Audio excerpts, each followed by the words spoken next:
56. Madame la sénatrice, vous avez tout à fait raison de dire que oui, des besoins nouveaux émergent et d'ailleurs l'exercice que nous avons conduit sur l'actualisation de notre revue stratégique montre la voie qu'il nous convient d'emprunter pour essayer de mettre nos armées les plus à même en situation de répondre à ces nouvelles menaces. Bon. Alors comment est-ce qu'on peut le faire à enveloppe constante? Ça, c'est effectivement notre travail et notre défi.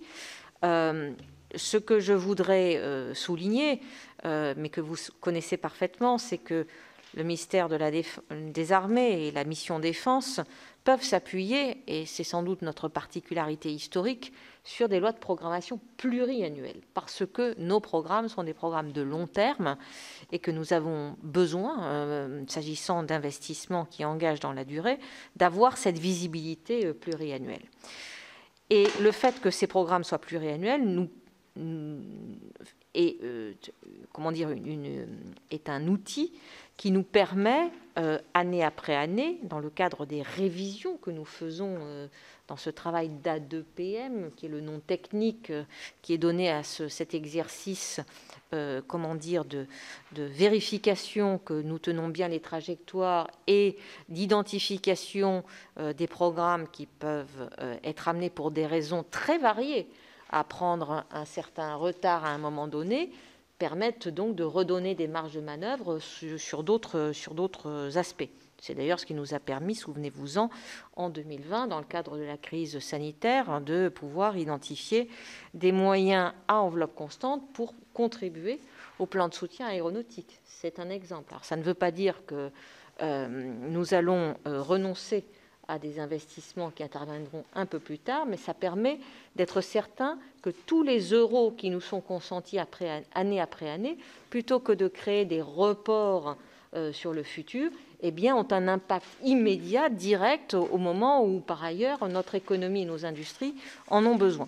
Donc cet exercice d'A2PM, il est extrêmement important pour nous permettre d'identifier les marges de manœuvre dont nous disposons à l'instant T pour pouvoir réallouer temporairement sur les programmes qui sont en situation de pouvoir avancer plus vite des crédits qui sont normalement alloués à d'autres programmes. Et tout ça, évidemment, se fait sous le contrôle étroit du Parlement et du ministère des Finances. Donc, je ne crois pas qu'il y ait de crainte à avoir sur la manière dont nous pilotons ces crédits et comment nous pouvons identifier des moyens supplémentaires à l'intérieur d'une enveloppe qui, elle, est finie. Nous le savons, c'est l'enveloppe de la loi de programmation militaire et de la loi de finances annuelle.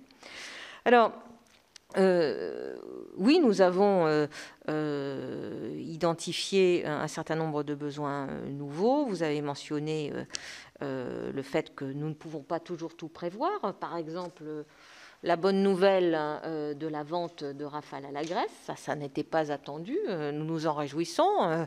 La conséquence de cet export, c'est que nous devons évidemment remplacer les Rafales que l'armée de l'air et de l'espace va transférer à l'armée de l'air grecque.